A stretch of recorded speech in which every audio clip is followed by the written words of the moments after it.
करौली में मदन मोहन जी के मंदिर में झाड़ू का काम करते थे। उनका नाम था काले खां। क्या नाम था? काले खां। काले खां बड़े प्रसिद्ध हैं।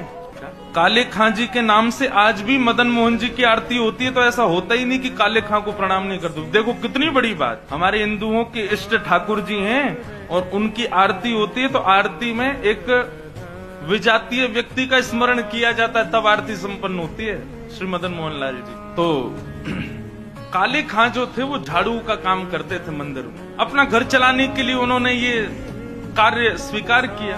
काले खां एक विजातीय व्यक्ति, हिंदू भी नहीं था, केवल अपने घर को चलाने के लिए झाड़ू का काम करता था मंदिर के पास।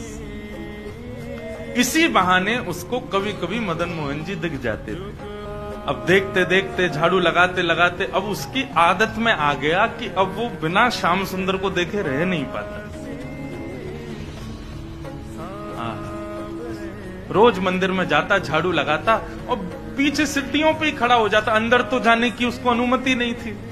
तो वहीं से भीड़ जब इधर उधर होती थी तो बीच में से थोड़ी सी झांकी श्री मदन मोहन जी की उसको दिख जाती थी। मानो उसको ऐसा लगता था उसका हृदय परम शीतल हो गया हो, परम आनंदित हो गया हो।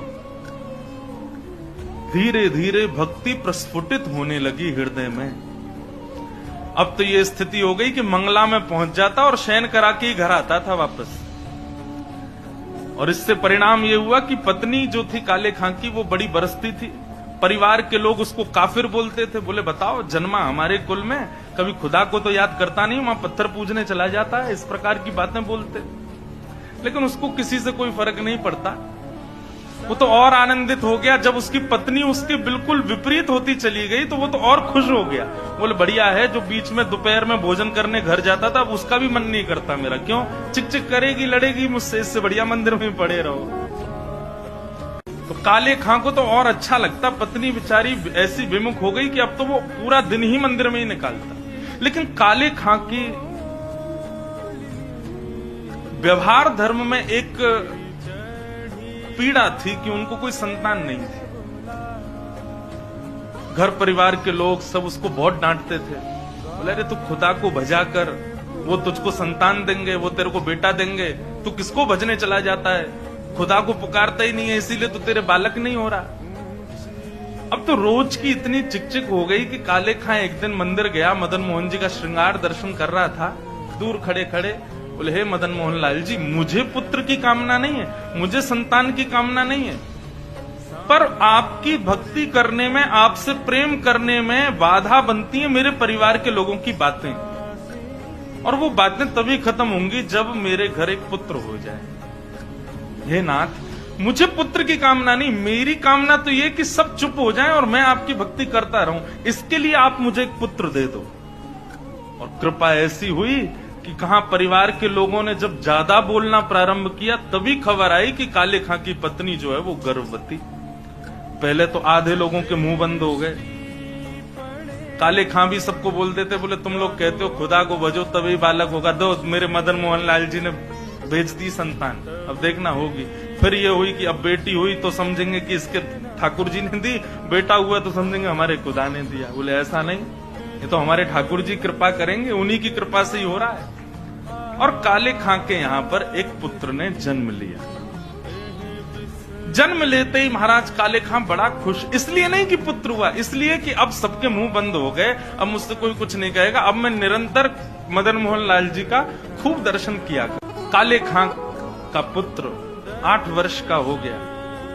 सब आनंदित था, काले खां बड़ा प्रसन्न। अब तो जन्माष्टमी भी मनाता है, राधाष्टमी भी मनाता है, रामनवमी भी मनाता है। घर वालों को नहीं बताता, बस मंदिर में जाके सब उत्सव होते हैं उसमें आनंद करता है। 8 वर्ष का बालक काले खां का यमुना जी के तट पर, नदी के तट पर कहीं खेल रहा था अपने मित्रों के साथ और एक सर्प ने उसको डस दिया। सर्प के डसते ही महाराज बेहोश होके गिर गया। बालक दौड़े दौड़े गए काले खां के घर। काले खां तो मंदिर में था, उसकी पत्नी को जाके बताया।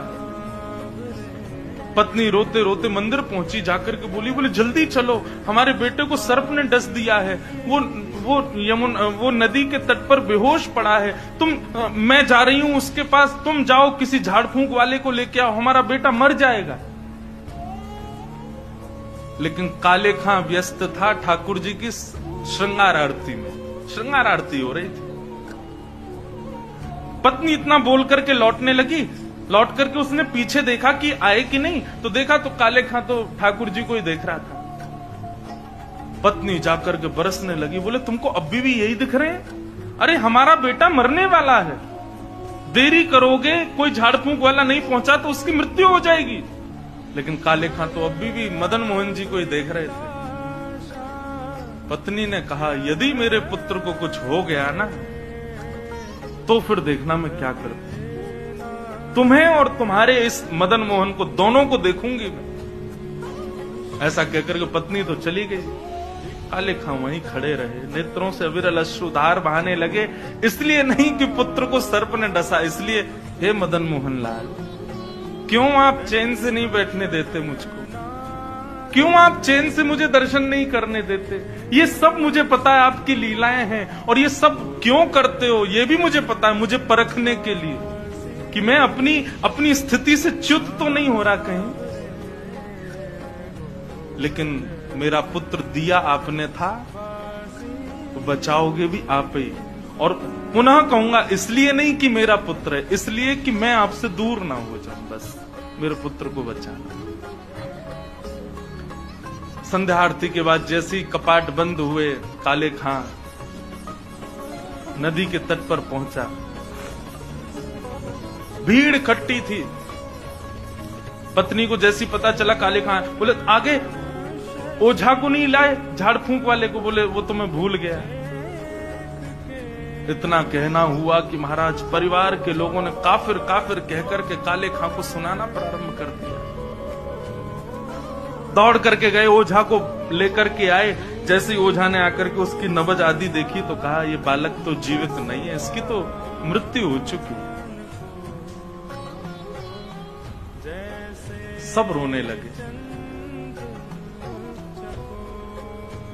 काले खां की पत्नी ने अपने पुत्र को गोद में उठाया और ले गई, और मदन मोहन जी के द्वार पर जाकर के अपने पुत्र को रख दिया।